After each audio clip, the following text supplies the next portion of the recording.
so, I mean, I love psychology. That's what I went to school for. Right. And I enjoy reading about it. I enjoy people who talk about it.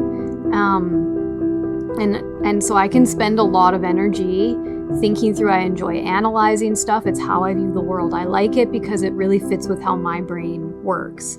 And so a huge, like kind of, I guess, a demarcation point for me was, I don't know, when was the 301 in Dallas? I don't remember. Probably was before Savannah was born. So like 8 or 9 years ago, probably, maybe. 2011, 2012. I was at a course with John Paul, and I will never, I mean, I remember where I was sitting. I remember everything the Lord said to me. Those of you that don't know, by the way, John Paul Jackson, prophetic guy, yes, down in the States that we followed. He passed away a few years ago. We were trained by him. Streams Ministries, that kind of stuff. Right. Yeah, we've said his name a couple times. So I was sitting there, and God said to me so clearly, you need to seek, I want you to seek to understand me more than you seek to understand people. And like, so for me, that was so, I knew it was so personal because my soul and kind of how I'm built is to understand, to seek to understand people. It's what I like to do it. I can talk about it forever. I want to understand why. And so God saying that to me was going, yeah, I know that this is in there. And so like, remember though, you're not made, you know, we're heavenly people having an earthly experience, right? We're aliens on this earth. Yeah. That's Hebrews. So here's how, this is the key for you. The truest alien is a Christian. Yeah. This is the key for you to walk in the Spirit on earth. Yeah. Was seeking to understand the heart of God. Yeah. And so for me, that was pertinent because that totally zeroed in on what my mind and my soul want to do, which isn't wrong, but here's how to put it in proper balance. Right. Right. So here's good. Like, so again, it's not wrong. I'm made that way. I have a gift to do it, but I'm also called to love the Lord. And so for me, that looks like not abandoning my search to understand people, but prioritizing my search to understand God, and then letting that other gift come below that, right? Where it's safe. Right. And there's subtle ways that can kind of get you off of. Oh, yeah. I mean, right? I've gone, like, my journey in that has very much been like this. It's not this really nice, right, clean, perfect trajectory, you know? Like, I know as a like teacher. Like anyone, we go, but I think God gave me that moment so that I right. could go back to it. And remember and go, oh, right, I need to right. adjust again. You know, like we're all learning that. But I think that God has given lots of us those moments, like, and they're really personal. So that fit for me. So like, what is it for you? What is it for you guys? Right. I mean, for me, simply, I know as a teacher, I want to understand things. And so I know that I can spend more time reading and studying and invest more of my time in reading and studying and less time into knowing the heart of God. Mm-hmm. And I actually can make the mistake that I would say in reading and studying and informing myself about what other people have said about God, that I'm actually changing and becoming more like him. Yeah. But I'm actually missing the crucial element of engaging, experiencing his life. Like, I don't want to make my decisions in life based on a political persuasion. I want to make my decisions based on what the Father is speaking to me and how he's leading me. And so if I spend all of my time studying, and because I love learning things, I miss the crucial element of being formed by his presence right. and being familiar with his presence right. so that in the moment when I need to be led by him, I won't have a grid work for what does it look like to be led by him. I'll just go back to what book did I read? Yeah, and I may make the right decision, mm-hmm. but it's kind of a crapshoot as to whether I will make the right decision in that moment or not. And so I have to put into context, my life is about knowing the Father, and it has to be about knowing the Father. So one of the verse that I have been it's the chapter in Psalms that I've been stuck on for about 2 or 3 weeks now. Because the rhetoric has just increased, right? Mm-hmm. And there are concerning things happening, you know, freedom of speech, what's happening in social media platforms. The rhetoric, it's all about, like, the rhetoric is out there. The problem is you just get sucked right down into it. I don't remember who said it. Might have been Lacey saying we're responsible for what we hear. Yeah. Right? For prophetic words. But the same thing applies for the rhetoric is out there. There's nothing we can do about it. It's our responsibility what we choose to watch, listen, and engage with, though. Yeah. Someone up here said everyone should take a break from social media or put boundaries. Right. Yeah, I think so. Yeah. Yeah. Lacey said that, like, for sure. Yeah. I think that's why, like, I know lots of people I follow, they'll do like a social media fast, or people whose jobs are on social media, they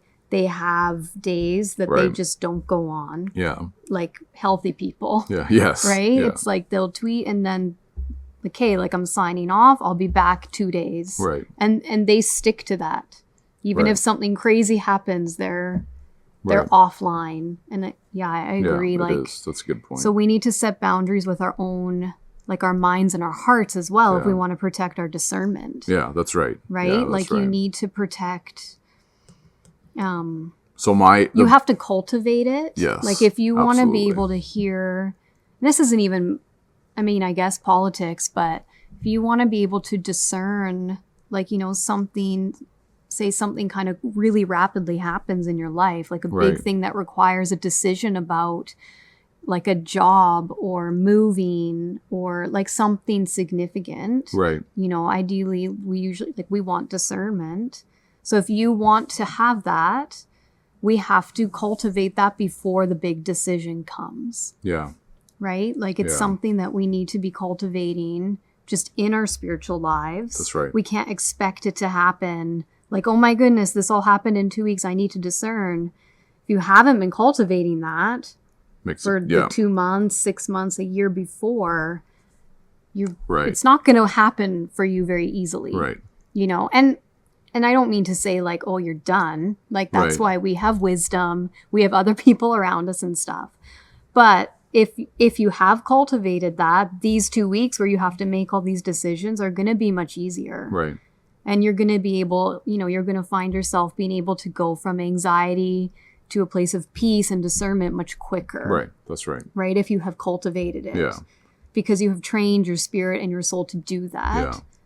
Just like many things in life. Right. You know, you anticipate it coming, so you prepare. Yeah. And we're called to prepare, right? To have our lamps filled with oil. That's I think one of the ways is, you know, one of the oils is cultivating discernment. Yeah. Especially in these times, because things are not consistent right now, especially within the church and within prophecy. Right. So like back to like the point about discerning what we hear, because we've got churches now, like there are lots of people telling us to defy lockdown orders. Mm-hmm. Like there are lots of churches all over the world that are defying those orders and litigating with states and provinces and in other countries and stuff. And so there are people certainly that would encourage us to do that. And there are people over here saying, no, honor the government. Right. So each of us needs to be able to discern that. Yeah. There's lots of voices coming at us that are inconsistent. Right. Yeah, and so exactly. I think now more than ever, for all of us, each individual, we need to be cultivating the ability to get to peace quickly, because anxiety and discernment don't work together well. No, they don't. And again, I want to be clear. Anxiety is like, we all can feel that. It's not wrong, but recognize that it's not what we're called to live in. And it makes discerning and finding wisdom and hearing God really, really difficult. Yeah. So what we are designed to do through the grace of God is recognize I have anxiety. I'm feeling depressed. I'm feeling whatever. Right. I can access the spirit of peace, right? The spirit of peace that transcends those things. And in that place, I can hear the Lord. In that place, I can find wisdom and discernment. Yeah. I don't need to condemn myself over here, but recognize that I can't really hear well there. Right. So I'm going to come to this place of peace. And that's what you need to, it's like a muscle. Yeah. Right? It's like a muscle that you learn to do. I remember Graham Cook talking about this, and I've probably said it. Like he said, he years and years ago, he realized he needed to do that. And he said there were seasons of his life where it would take him over an hour. He was just contending for peace because he was so stressed and anxious. And he said, now I can be in an even more chaotic situation and I can get to that place of rest in like 10 seconds because he's cultivated it. Yeah. So you know, and I found that, I mean, I heard that probably a decade ago and it has stuck with me because there's so much truth and it's inspiring. Yeah. Right? Like, yeah. It's just wise. And I think it's becoming even more wise and necessary. Yeah. Yeah. I don't really think the chaos is going anywhere. No, I don't think it's going anywhere seem at all. to be. No, it seems like every ramping month up, something crazy happens. So I want to encourage you that peace is there and it's accessible. That's right. Like it's literally for everyone. Yeah. It's one of the unconditional things that the Lord gives us. Right. You know, like we pray with people who don't know the Lord, right? In outreaches, and they experience that peace. Yeah. Right? And they will say to you, why is it so peaceful? Why is here? this so peaceful? Wow. Like, I've never felt that before. They're confused and they are stunned and they're like, can I sit here longer? I don't want to go yet. Right. And then we tell them, you know, this comes from God, right? Like this is why two of us could sit here and give you this. We're not the source. The source is the Lord. And you know what? Like when you go home, you can ask the Lord for this. Yeah. And they are shocked because the world does not have this peace and they don't even know it. Right. That's the crazy thing. They don't know about it. Yeah. Right. It's foreign to them. That's right. Yeah. And I think that's really what we want to be known for.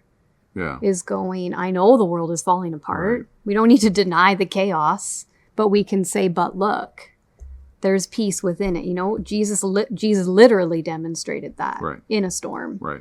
Yeah. Well, this is our storm. Yeah, that's right. Yeah, we can sleep in the boat and we can wake up and go, I'm okay. Yeah. Yes, I see it's happening. We don't need to deny it or pretend it's all fine. But we also don't need to be taken under with it. Right. Yeah. Like that's our gift as Christians, right? So the passage in Scripture that has been every day, those of you that have been following this show for a while will know that I've said a couple different times that part of my daily routine is to read a psalm a day and just to meditate through that psalm. And so I've been stuck at Psalm 131, right, for about 2 or 3 weeks now. And I can't move past it, and I don't think I'm supposed to move past it. Because it's just such a good reminder. And Psalm 131, so for those of you that are doing things like that, Psalm 131 is a great place to anchor yourself in the midst of all the chaos and craziness and trying to discern who should I listen to. And especially in the New King James, there's a couple different translations of it, but I think the New King James just captures it so well. It says, Lord, my heart is not haughty, nor my eyes lofty, nor do I concern myself with great matters, nor with things too profound for me. That's like all the worldly systems right now. And this is the thing, you can get so sucked into that stuff, right? Yeah. It just you can feel it wanting to pull you in and pull you in. Absolutely. No, okay, rise above that because I'm not a citizen of this world. I've got a heavenly city that I'm anticipating, right? Yeah. Hebrews 11 and 12. So I don't concern myself with great matters, nor with things too profound for me. Surely I have calmed and quieted my soul, like a weaned child with his mother. Like a weaned child is my soul within me. O Israel, hope in the Lord from this time forth and forever. So my one of the things I realized in going through this as I was kind of meditating through it and dialoguing with the Lord is if I try and concern myself with great matters, trying to figure out all the stuff that's happening behind the scenes and you know all the stuff that's going on social media. Linwood did this and this person did this and all that. But you just get sucked into it. Mm-hmm. And if I do that, guess what happens to my soul? It's no longer calm and quiet. No, not at all. It's all I'm thinking about is what's happening. Yeah. And then I want the next bit of information, the next bit of information, the next bit of information.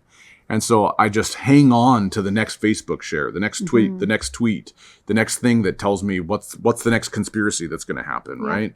And I'm like, no, I need to remove myself from that and from that thought process because it doesn't produce calmness and quietness in me. Yeah. And I have to have calmness and quietness in myself to, O Israel, hope in the Lord, to put my hope in God, to put my trust in God, and to receive from God. if I'm so caught up in all this other stuff, I'm never going to find the place of silence before him.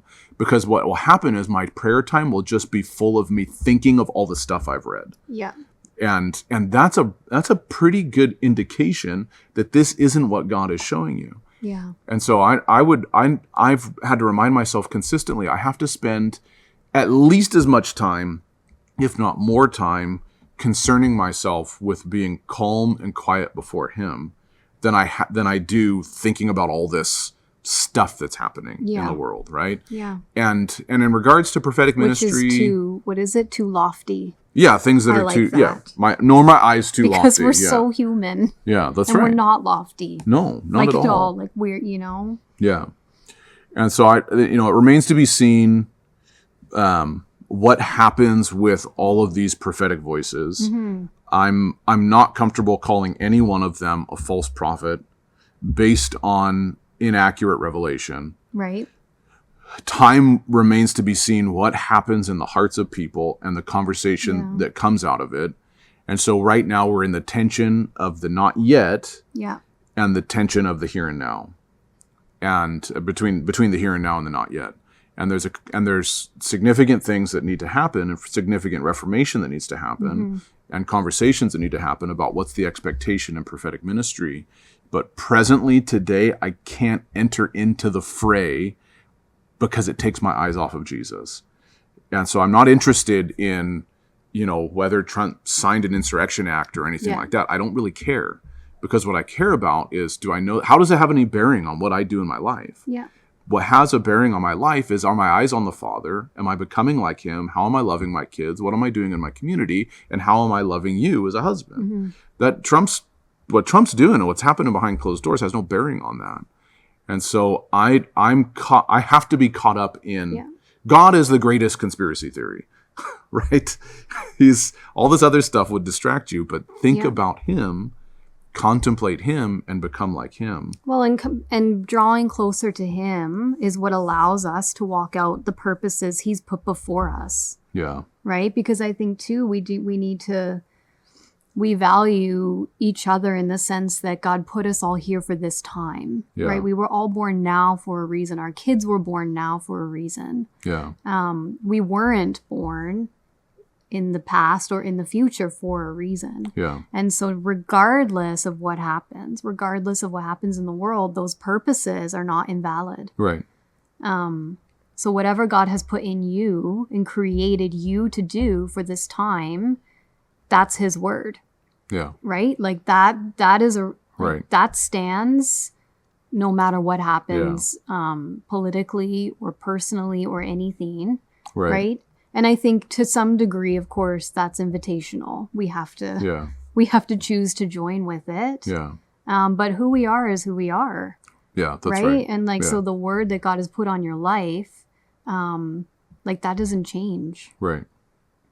And I think one of the bad fruits of getting caught up in all of this is that does start to get questioned. Right. Because that's fear. Yeah. Right? Because all these things are ultimately, there's a lot of fear in them. Right. Because there's so many unknowns. Yeah. And I can understand that in one sense. I can feel, it's easy to feel fearful for the future or see things that you see injustices and you see hatred and you see hurt and everything. It's easy to feel fearful.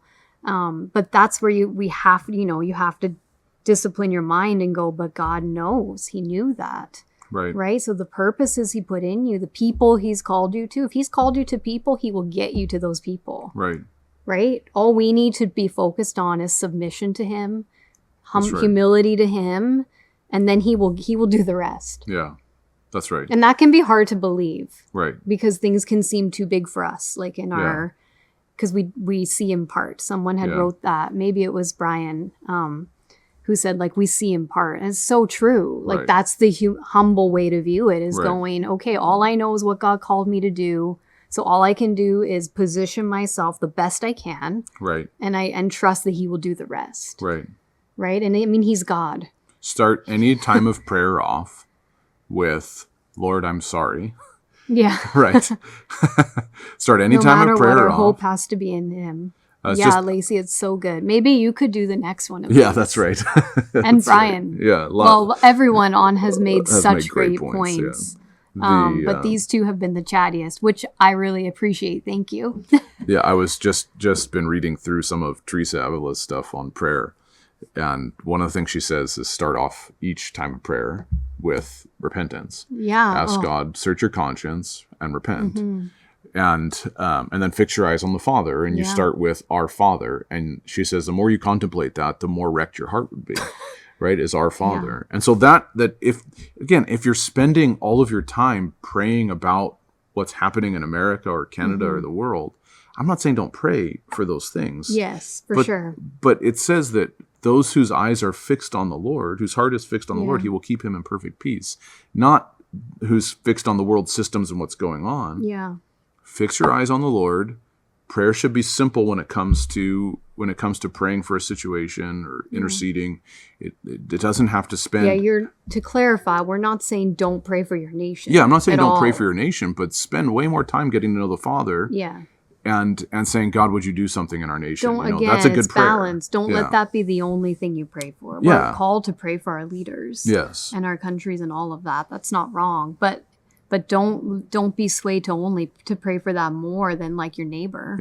Yeah. Balance it with knowing the heart of the Father and turning your heart to him and receiving from him, and turn off all the noise and receive from him. And it's where we're at and what needs to be said. Again, talking about prophetic ministry, that remains to be seen.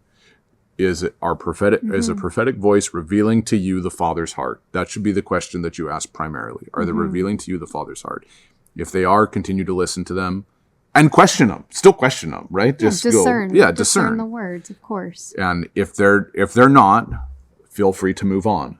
Doesn't make them no, we're not calling anybody a false prophet or anything like that. I have the utmost respect. Yeah. And I think it's a great thing that the people that have apologized have apologized. And it's wonderful. And it demonstrates something really, really good. Yeah.